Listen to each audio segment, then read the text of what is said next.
کہ جب بچے آپ سے اپنے بابا کا پوچھتے ہوں گے تو کیا جواب دیتے ہیں آپ؟ اب تو بچوں کے سامنے ہی میں نہیں آیا، یہ آتا ہوں تو مجھے بات کرنے نہیں آتی، میں کیا کروں؟ بچوں کو کیسے سمجھاؤں؟ وہ تو ابھی کہتے ہیں ہمارے پاپا زندہ ہے۔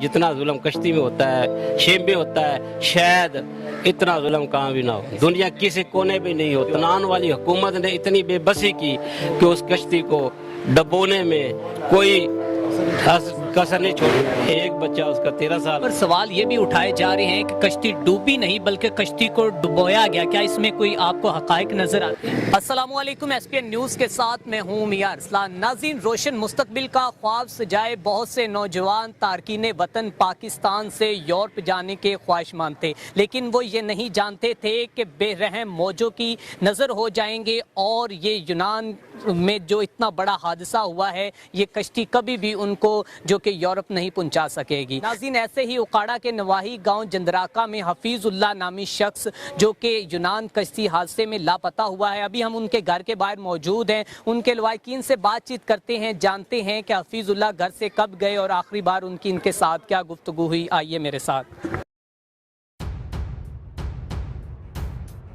ناظرین، یونان کشتی حادثے میں لاپتہ ہونے والے افراد میں ایک حفیظ نامی شخص بھی تھا۔ ابھی ہم حفیظ کے بڑے بھائی کے ساتھ گفتگو کرنے لگے اور ان سے جانتے ہیں کہ اب تک ان کے پاس کیا خبریں آئی ہیں اور کس ریسورسز سے آئی ہیں اور یہ کیا کہنا چاہتے ہیں، کیا حفیظ اس دنیا سے جا چکے ہیں یا نہیں، اور یہ ان کے بارے میں کیا کہنا چاہتے ہیں۔ اور بہت سی خبریں یہ بھی گردش کر رہی ہیں کہ ان کا نماز جنازہ ادا کر چکا ہے، اور اس کے علاوہ اور بھی ان سے جانیں گے کہ یہ اپنا کیسا موقف دیتے ہیں۔ السلام علیکم۔ وعلیکم السلام۔ سر، کیا نام ہے آپ کا؟ میرا نام حاجی محمد رفیق ہے۔ اچھا حاجی صاحب، بتائیے گا، حفیظ آپ سے چھوٹے آپ کے بھائی تھے؟ وہ میرا بھائی سب سے چھوٹا تھا، ٹھیک ہے، اور میرے ساتھ کام کرتا تھا، اور وہ ان کو اچانک یہ مسئلہ بنا، دوستوں کے ساتھ وہ اٹلی کے چلا گیا، لیکن جو شپ کریش ہوئی ہے اس میں میرے چھوٹے بھائی بھی تھے جس کا نام محمد حفیظ تھا، لیکن میں تو سوچتا ہوں ابھی معجزہ ہو جائے، میرا بھائی زندہ ہو۔ اگر خدا نہ کرے اگر اس کی ڈیتھ ہو چکی ہے تو ہم یہ چاہتے ہیں کہ ہمیں ڈیڈ باڈی جو ہے نا وہ حکومت ہمارا ساتھ دے اور میڈیا والا ہمارا ساتھ دے، کہ ہم اپیل کرتے ہیں اس حکومت سے بھی اور میڈیا والوں سے بھی، جو دوست یہ کر سکتے ہیں یا یونان والے کر سکتے ہیں ان سے بھی ریکویسٹ کرتے ہیں جتنوں کی باڈی ہے وہ پاکستان بھیجی جائے اور جلد بھیجی جائے، کیونکہ ہم اتنے سوگوار ہیں، شک میں ہیں ہمارا بھائی زندہ ہے یا اس کی ڈیتھ ہو گئی ہے۔ کچھ بھی ہے، زندہ ہے تو پھر بھی ماشاءاللہ معجزے والی بات ہے، اگر اس کی ڈیتھ ہو گئی ہے تو ہمیں ڈیڈ باڈی جلدی اور جلدی مل جائے، کیونکہ ہم بڑے پریشان ہیں۔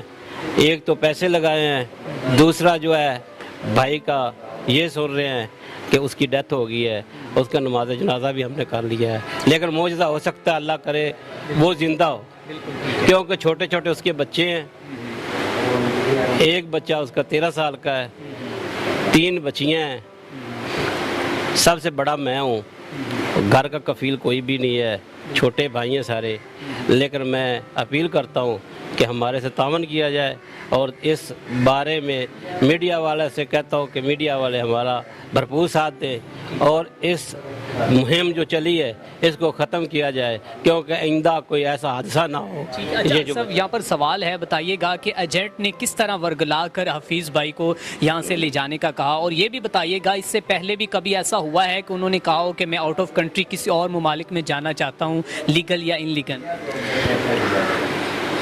یہ تو مجھے پتہ نہیں کس ایجنٹ سے اس کا رابطہ ہوا، لیکن اس نے خود ہی پیسے دیے تھے، پتہ نہیں کس کو دیے تھے، کوئی آزاد کشمیر کا تھا یا جو بھی تھا، مجھے اتنا پتہ نہیں ہے، لیکن وہ چلا گیا۔ پہلے اس کا ارادہ تھا کہ میں لیگل طریقے سے جاؤں، لیکن ہمارے ملک میں کون نہ تو لیگل ہے نہ ان لیگل تو کافی ہیں، لیگل والا تو ہم لوگوں کی بات بھی نہیں سنتے کوئی۔ صحیح بات ہے، یہ بات ہے کہ اور یہ کرتے کرتے وہ میرا بھائی جان کی بازی اللہ نہ کرے ہار چکا ہو، میں یہ نہیں کہتا، زندہ ہو تو تب بھی بھیج دے، اگر اس کی मैयत है तो वो भी भेज दे, सभी की भेजे, क्यों मेरे भाई साहब हैं, क्योंकि जितने भी लोग हैं मेरे भाई हैं। मैं उनसे भी अपील करता हूँ आइंदा ऐसा सोचे भी ना, बच्चों को मजदूरी पे लगा दे, वरना इस साइड पे ना जाने दे। अगर आपने ऐसा किया तो ये माफिया बड़ा सरगरू हो गया, ऊपर चला जाएगा, और हमारे आज कल के बच्चे कहेंगे हमने भी जाना, हमने भी जाना। लेकिन ऐसा मुझे बताइएगा कि हफीज साहब यहाँ से कितने दिन पहले निकले थे? वो तकरीबन 20 मई को निकले थे, और 9 तारीख जो है उसको उसने डंकी लगाई थी, वो शिप में बैठे थे। उसका साथी उस्मान जो बच गया है वो कहता है कि हफीज साहब मेरे साथ थे, लिहाजा वो मुझे नहीं पता, वो अल्लाह करे तो बच जाएं, लेकिन इस टाइम कोई उस्मान से आपकी बातचीत हुई तो किस तरह मुमकिन हुआ? उनसे आपने पूछा कि वहाँ के हालात तो वाक़यात कैसे थे, किस तरह वो बचा है? उस्मान भाई ये कहते थे खुदाया खुदाया इधर नहीं आना, सबको बताते हैं, लेकिन वो कहते हैं हफीज साहब मेरे साथ थे, कश्ती में बहुत जुल्म होता है। हर बात ऐसी उन्होंने बताई, कहते हैं कि जितना जुल्म कश्ती में होता है, शिप में होता है, शायद इतना जुल्म कहाँ भी ना हो, दुनिया किसी कोने भी नहीं होता, क्योंकि ना तो पानी मिला ना कोई चीज़ मिली। 8 दिन तक 6 दिन तक कश्ती जो चलती रही, 2 दिन इंजन बंद की सूरत में, और यूनान वाली हुकूमत ने इतनी बेबसी की कि उस कश्ती को डबोने में कोई कसर नहीं छोड़ी। यहाँ पर सवाल ये भी उठाए जा रहे हैं कि कश्ती डूबी नहीं बल्कि कश्ती को डुबोया गया, क्या इसमें कोई आपको हकायक नजर आते हैं? हकायक वो मीडिया वाले सुन रहे हैं, सुनने में आ रहा है, क्योंकि आया जो बच्चे हैं ना जिंदा, उनका ये बयान सुनने में आ रहा है कि ये उन्होंने कोई रस्सा वगैरह डाला था उसको, बिल्कुल, और वो टूट गया, कश्ती उलट गई। अगर वो इनको जैकेटें वगैरह दे देते, कोई सेफ्टी बेल्ट दे देते, कोई भी चीज़ दे देते, वो जिंदा बच सकते थे। लेकिन आइंदा ही मैं कहूँगा ऐसा कोई मसला हो या नो ऐसा मुझे यहाँ पर बताइएगा कि जो आखिरी बार आपकी बातचीत हुई हफीज भाई से, तब उनके जो कि आपसे बात करने का कैसा अंदाज था, क्या उन्होंने कहा था, क्या ख्वाहिशें थी, बच्चों को क्या बनाना चाहते थे? आखिर कोई तो उन्होंने लास्ट टाइम बात की होगी, और कितने दिन पहले की थी? मेरे भाई से बात 6 तारीख को हुई थी, ठीक है, और उसके बाद बात नहीं हुई, नहीं हो सकी, नहीं हो सकी। रोज आप कॉल करते थे? रोज कल करते थे, वो साथ फ़ोन ही नहीं लेके गया था कि दोस्त से करता था, ठीक है सर, लेकिन बात तो वो आखिरी बात थी उनकी, यही बताते थे भाईजान मैं जा रहा हूँ, दुआ करना, इसमें सब कुछ है शामिल है, क्योंकि कुछ भी हो सकता है। लेकिन उसको बहुत रोका, मिन्नतें भी की, सब कुछ किया, लेकिन मिन्नतें के बगैर वो चला गया। लेकिन मैं कहता हूँ कोई भी किसी का बेटा ना जाए, मेरी दुआ है उनके अल्लाह ताला रहमत अपनी जन्नत में जगह दे, जिनके भाई बहनें जो भी गए हैं सब की बॉडी जो है ना वो पाकिस्तान भेजी जाए। अच्छा सर, यहाँ पर सवाल ये है कि अभी तक हुकूमती नुमाइंदगान की जानिब से आपके साथ कितना ताउन किया गया? आपको कोई यकीन दहानी करवाई गई है कि उनके बच्चों का जितना भी खर्चा उठाया जाएगा, या उनकी डेड बॉडीज़, अल्लाह ना करे ऐसा हो जाता है तो उनकी डेड बॉडीज़ वापस लाने में हुकूमत आपके साथ पूरा अहम किरदार अदा करेगी? मेरे पास तो मीडिया के सिवा कोई आदमी नहीं आया, तो ना मैं ये चाहता हूँ कि मेरे बच्चों का कफालत करें, क्योंकि उनका अल्लाह वारिस है, अल्लाह सब कुछ करता है। हुकूमत वालों ने क्या करना है, किसी दोस्त ने क्या करना है, दोस्त दुआ कर सकते हैं, या अल्लाह पाक जो है ना उनकी मदद करेगा। मैं तो ये चाहता हूँ कोई भी ना उधर जाए। अच्छा, कहा जाता है कि हफीज साहब शिप में नमाज भी पढ़ाते थे? वो माशाल्लाह जब वहाँ से गए हैं कैंप में और दोस्तों के साथ उन्होंने नमाज पढ़नी शुरू कर दी, वहाँ नमाज नहीं पढ़ाया जाती थी, अब माशाल्लाह 5 वक्त जमात होती है। ये उनका आखिरी समझ लें, अल्लाह ताला की रज़ा के लिए उन्होंने किया, लेकिन शिप में भी वो इससे काम नहीं किया। उन्होंने दोस्तों को खाना भी दिया, उनके पास जो भी था उसने पानी भी नहीं पिया, समुद्र का पानी खुद ने उसने पिया है, लेकिन दोस्तों को पिलाया। उस्मान भाई कहते थे, वो कहते थे ये चने आप खा ले, मैं नहीं खाता, क्योंकि आप मेरे दोस्त हैं। पानी भी उसको दिया, आप खुद ने समुद्र का पानी पिया, लेकिन इसके बावजूद भी अल्लाह ताला पता नहीं क्या इम्तिहान लेना चाहता है। अल्लाह ताला उन माई को सभी को सर, यहाँ पर एक दिल खराज सवाल ये है कि जब बच्चे आपसे अपने बाबा का पूछते होंगे तो क्या जवाब देते हैं आप?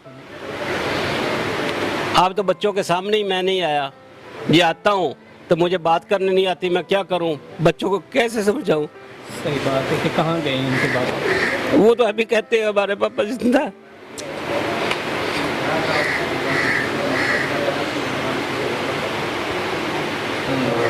सर आखिर में उन लोगों के बारे में, उन माफिया के बारे में क्या कहना चाहेंगे जिन्होंने ये आज जो वक्त आ चुका है सिर्फ उनकी वजह से, आखिर में क्या कहना चाहेंगे? मैं यही कहना चाहूँगा, खुदाया इनसे बच जाएं, अपने बच्चों को किसी काम पे लगा लें, छोटा बड़ा काम करवा लें। अगर आपने 20-30 लाख देना है तो मेरा तो ख्याल है कि बच्चों को वहाँ ज़िद करने से भी उसको बच्चों को डांटो, सब कुछ करो, लेकिन ये काम ना करो, खुदाया ये काम ना करो, मैं ये कह सकता हूँ। नाज़रीन, हफीज़ साहब के जो बड़े भाई मेरे साथ मौजूद थे, आपने उनकी गुफ्तगू सुनी, जो कि अभी तक ये पता नहीं चल सका कि वो ताहाल जो कि लापता हैं या फिर उनकी वफ़ात हो चुकी, जो कि अहले खाना का कहना है कि अगर वफ़ात हो चुकी है तो हुकूमती नुमाइंदगान से हमारी यही गुजारिश है, मुतालबा खुदारा कि उनकी डेड बॉडीज़ तो हमें तक पहुँचा दें ताकि आखिरी वक्त में हम अपने भाई को, अपने बेटे को देख तो सकें। और आखिर में उन्होंने ये भी पैगाम दिया कि मैं लोगों से यही कहना चाहता हूँ कि खुदारा आप जैसे इन जो कि माफिया और इन एजेंटों के हाथों ना आए और अपने बच्चों को ऐसे मरने पर मजबूर ना करें। इसी के साथ अपने मेज़बान मियां अरसलान को दीजिए इजाज़त। देखते रहें SPN न्यूज़।